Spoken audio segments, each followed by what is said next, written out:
नए साल पर एक युवक के पास एक फोन आता है। दूसरी तरफ भी एक युवक बोल रहा होता है और वह कह रहा होता है कि अब तुम तैयार हो जाओ, तुम्हारी पत्नी को वह छीनने वाला है। दरअसल वह तुम्हारी पत्नी से बहुत ज़्यादा प्यार करता है और तो और तुम्हारी पत्नी भी उसके साथ बहुत सारी मोहब्बत करती है। इसी मोहब्बत के चलते वह तुम्हारी पत्नी को पाना चाहता है और अब तुम्हारी आंखों के सामने ही उस पूरे काम को अंजाम देगा जिसे शायद तुम नहीं देख सकते हो। इन सभी बातों को सुनकर वह युवक थोड़ा डर जाता है, थोड़ा सोचने लगता है और अब वह उस युवक को जवाब देता है कि ठीक है भाई, मैं तुम्हारी बात के लिए राजी हूँ। तुम आ जाओ घर पर और बस तुम मेरी पत्नी के साथ वही काम करना और बस मैं तुमको देखूंगा। बस तुम किस प्रकार से मेरी पत्नी को संतुष्ट करते हो। इन सारी बातों को सुनकर वह युवक भी हैरान होता है और बस आज की रात के लिए वह तैयार हो जाता है। आज की रात का करीब 10 बजे का समय निश्चित है और अब जैसे ही रात होती है, रात के 10 बजते हैं, वह युवक भी उस आदमी के घर पर आ जाता है और बस यहाँ आने के बाद वह उसकी पत्नी को उस कमरे में बुलाता है। यानी कि एक प्रेमी अपनी प्रेमिका को बुला रहा है और बस यहाँ पर जैसे ही वह संबंध बनाने की जुगत बिठा रहा होता है, बस अचानक होता है एक इतना भयानक कांड जिसे जानकर आप लोग हैरान रह जाने वाले हैं। दोस्तों, क्यों उस पति ने अपनी पत्नी के साथ उसके प्रेमी को ऐसा सब करने के लिए बुलाया? आखिर क्या था यह माजरा और कैसे उन दोनों के बीच में इस प्रकार के अवैध संबंध कायम हो गए? दोस्तों, आइए जानते हैं पूरे मामले को। नमस्कार, आदाब, सत श्री अकाल दोस्तों, स्वागत है आपका हमारे यूट्यूब चैनल किस्से क्राइम के। और दोस्तों, आपसे वही प्यार भरी गुजारिश, आगे बढ़ने से पहले हमारे चैनल को सब्सक्राइब करना, नोटिफिकेशन की बेल को दबाना बिल्कुल ना भूलें। दोस्तों, आज का बेहद ही हैरान कर देने वाला मामला सामने आया है राजस्थान के बारां जिले से। दोस्तों, बारां जिले में पड़ने वाला ये गांव, जहां पर जिसका नाम धागड़ खेड़ी है, वहां पर एक गणेश नाम का युवक रहा करता है। वह अपने घर में अकेला युवक है और वह जैसे ही उनके घर में रहता है, अब तो वह जवान हो गया और उसके परिजन अब उसकी शादी करने के बारे में विचार करने लगते हैं। जब गणेश से पूछा जाता है तो गणेश भी अपने इस संबंध के लिए हाँ कर देता है और अब तो उसके घर बहुत सारे संबंध आने लगते हैं। अब तो वह गणेश भी तैयार है उस शादी होने के लिए। और दोस्तों, बहुत ही जल्दी उनके पास एक ऐसा संबंध आता है जिसको देखकर ना तो गणेश ना ही गणेश के परिजन मना कर पाते हैं। दरअसल गणेश के लिए जिस लड़की का संबंध आया था वह लड़की थी ही खूबसूरत। दोस्तों, वह लड़की इतनी खूबसूरत थी कि उसके चर्चे होने लगे थे जब वह गणेश के घर पर आई थी। दरअसल उस लड़की का नाम रिंकी होता है और रिंकी जब गणेश की पत्नी बनी तो बस चारों तरफ यही किस्सा होता था कि जहां गणेश एक सामान्य दिखने वाला लड़का था, वहीं उसकी पत्नी बेहद खूबसूरत थी। उसकी खूबसूरती के चर्चे होने लगे थे आसपास के इलाके में। अब तो अपनी पत्नी की इस परिस्थिति पर फूले नहीं समाता था वह लड़का गणेश। गणेश जिस प्रकार से अपनी पत्नी से प्यार किया करता, उनके 2 बच्चे भी होते हैं और बस और इसी प्यार से उन दोनों का जीवन यापन चल रहा होता है। यहाँ पर गणेश जिस प्रकार का काम किया करता, खेती बाड़ी किया करता, उस तरीके से वह अपनी पत्नी और अपने बच्चों का अच्छे खासे तरीके से पेट भरने लगा था। लेकिन वह जो रिंकी थी, यानी कि गणेश की पत्नी, ना जाने उसका मन अब घर में नहीं लगता था और ना ही वह गणेश को ज़्यादा तवज्जो दिया करती है। दोस्तों, वह रिंकी जो कि बहुत खूबसूरत थी, वह जब भी अपने घर के लिए कोई सामान वगैरह लेने के लिए निकलती, उसको अक्सर गांव के जो युवक, नए लड़के उम्र के जो लड़के हैं, वो अक्सर छेड़ बैठते थे। दोस्तों, एक दिन की बात, वहाँ उन लोगों में एक लड़का मौजूद होता है। उस लड़के का नाम होता है गौरव और गौरव जो कि कोटा का रहने वाला होता है, वह उन लड़कों में खड़ा है और बस उस महिला रिंकी को देखकर बरबसी उसके मुंह से निकलता है कि वाह, बहुत खूबसूरत। जैसे ही इन शब्दों को वह रिंकी सुनती है, रिंकी को भी ना जाने क्यों वह शब्द बहुत ही ज़्यादा खूबसूरत लगते हैं। दरअसल वह जो गौरव होता है वह रिंकी के आगे पीछे घूमने लगता है। गौरव अब नए नए बहाने ढूंढा करता और उन्हीं बहानों के चलते वह रिंकी से दोस्ती करना चाहता था। लेकिन वह रिंकी से दोस्ती नहीं करता, पहले वह गणेश से दोस्ती करता और गणेश से दोस्ती करने पर अब तो उनकी जब दोस्ती ज़्यादा बढ़ जाती है, अब तो गौरव का रिंकी के घर आना जाना शुरू हो जाता है। जैसे कि दोनों की आंखें मिल चुकी थी, दोनों एक दूसरे से उस प्यार का इजहार कर चुके होते।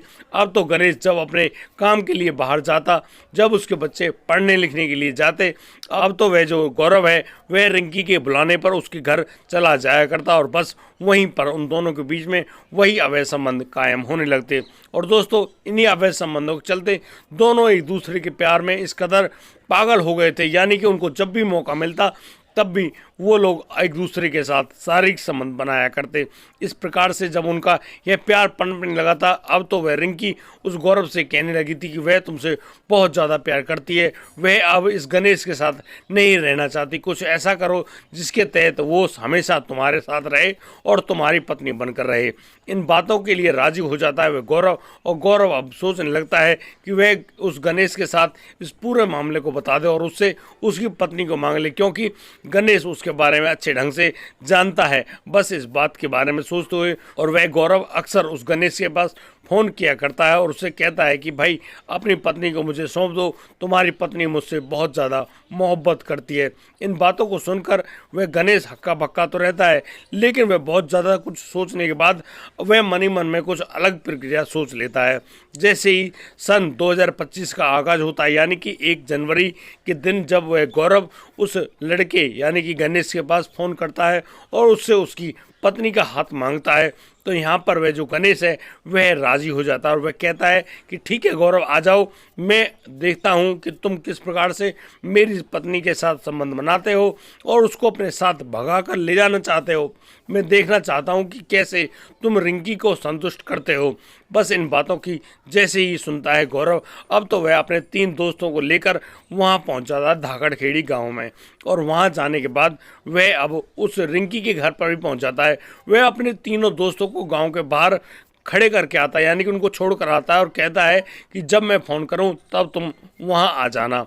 इन बातों को कहकर वह अब आ जाता है उस गणेश के घर पर, और अब यहाँ जब गणेश के घर पर पहुँचता है तो रात के करीब 10 बज चुके होते हैं, और 10 बजे के समय वो जो बच्चे होते हैं रिंकी के, वो खाना वाना खाकर सो गए होते हैं। और बस जो गौरव है वह गौरव सीधा जाकर मिलता है उस अपनी प्रेमिका रिंकी से, और रिंकी देखते ही उस गौरव को अपने सीने से लगा लेती है। अब तो वो जैसे ही उस कमरे में गए हैं और वहाँ पर उसी प्रकार से एक दूसरे के साथ शारीरिक संबंध बना रहे होते हैं, और अब वहाँ पर गणेश भी मौजूद नहीं होता है। दरअसल आज के दिन गणेश अपनी पत्नी से कहकर गया था कि वह अपने एक दोस्त की शादी में जा रहा है, शायद उसको टाइम लग जाए क्योंकि वहाँ पर एक बड़ा फंक्शन होने वाला है। ऐसा कहकर गणेश वहाँ से गया तो था, लेकिन यह गणेश ने झूठ बोला था। गणेश तो ताक लगाए हुए छुपा बैठा था उसी घर में, और अब तो जैसे उन दोनों के बीच में वही शारीरिक संबंध कायम होने लगते हैं।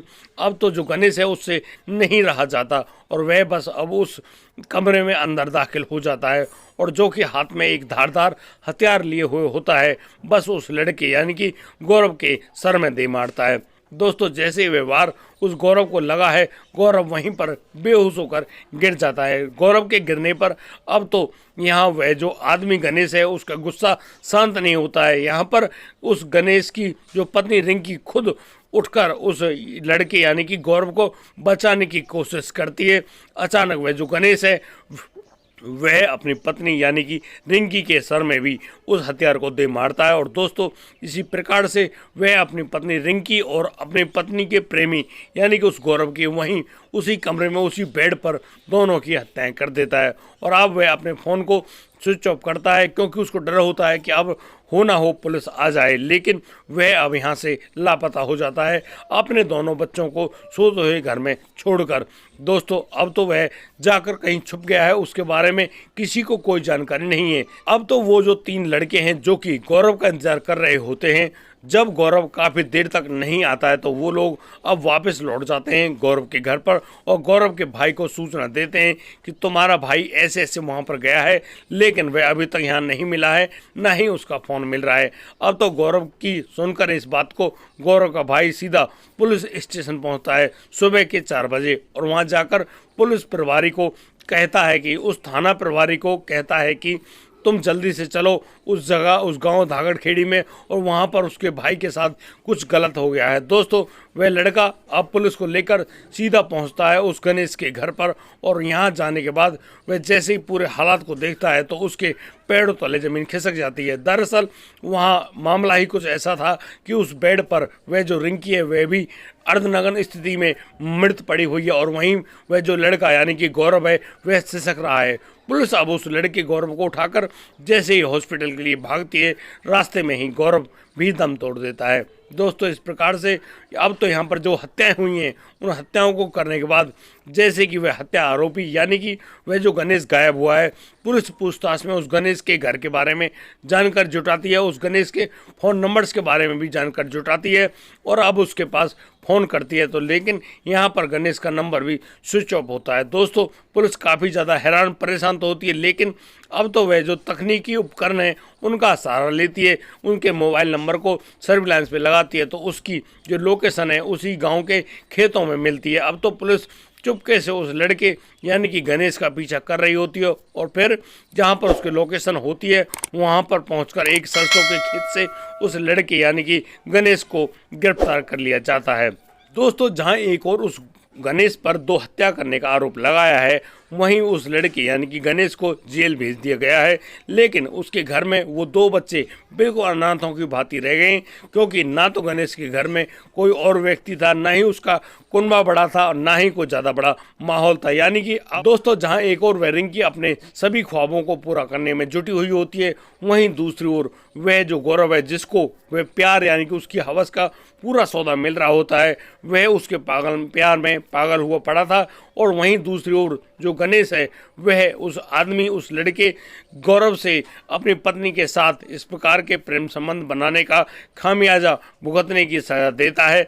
दोस्तों, इस पूरे घटनाक्रम को सुनाने का उद्देश्य किसी को परेशान करना नहीं है, किसी का दिल दुखाना नहीं है। दोस्तों, हम लोग इन घटनाओं के माध्यम से आप लोगों को बताना चाहते हैं कि ये जो संबंध हैं, ये इनको हम प्रेम संबंध नहीं कह सकते, इनको हम हवस से परिपूर्ण संबंध कह सकते हैं, क्योंकि प्रेम की परिभाषा तो प्रेम के साथ ही बताई जा सकती है। क्योंकि जिस प्रकार से उस रिंकी को उसके पति का प्यार मिल रहा था, यानी कि गणेश उसको बहुत सारी मोहब्बत करता था, और तो और उसने उसके प्यार का जो उपहार जो यानी कि 2 बच्चे भी उसको दिए थे, शायद रिंकी को उन बच्चों के साथ अपने परिवार की सेवा करने में ही संतुष्ट रहना चाहिए था, लेकिन उसके दिमाग में तो वह हवस का भूत सवार था और बस इसी प्रकार से वह उस लड़के गौरव से प्यार कर बैठी। और दोस्तों, उस गौरव से प्यार करने की एवज में उसने उसकी कीमत यानी कि गौरव की ज़िंदगी और खुद की ज़िंदगी के रूप में दी। यानी कि इस प्रकार से किसी भी बड़े गलत काम को करने पर आदमी सोचता हो कि शायद वह बच जाएगा, तो ऐसा बिल्कुल भी नहीं हो सकता। दोस्तों, हमेशा गलत काम की गलत सज़ा ही मिलती है, और दोस्तों यह सज़ा इतनी भयावह होगी जिसके बारे में किसी ने सोचा भी नहीं होगा। और दोस्तों, सबसे बड़ा नुकसान तो उन 2 बच्चों का हुआ, जिनको यहाँ पर उसका पिता तो जेल जा चुका है, लेकिन उसकी माँ मर चुकी है। अब तो वो लोग बड़े ही मायूस से बस देख रहे हैं कि शायद कोई आए और उनका भरण पोषण करने लगे। दोस्तों, आगे क्या होने वाला है इस केस में हम लोग आपको ज़रूर बताएंगे। दोस्तों, हमारे प्रश्न आपसे हैं कि क्या गणेश ने सही किया या गलत? क्या उस गौरव ने उस रिंकी से मोहब्बत करके अपने प्यार का सही इजहार किया या नहीं? क्या उस रिंकी ने अपने पति, अपने बच्चों के होने के बावजूद उस गौरव से दोस्ती कर ली? क्या यह सही था? दोस्तों, आप अपनी राय हमें कमेंट बॉक्स में अवश्य दें। और दोस्तों, आज के लिए सिर्फ इतना ही। अब दीजिए मुझे इजाज़त, मिलता हूँ कल, लाता हूँ एक और नया सनसनीखेज मामला। तब तक के लिए आप बढ़िया रहें, बेहतरीन रहें, अपना और अपने परिवार का बखूबी ख्याल रखते रहें। जय हिंद, जय भारत।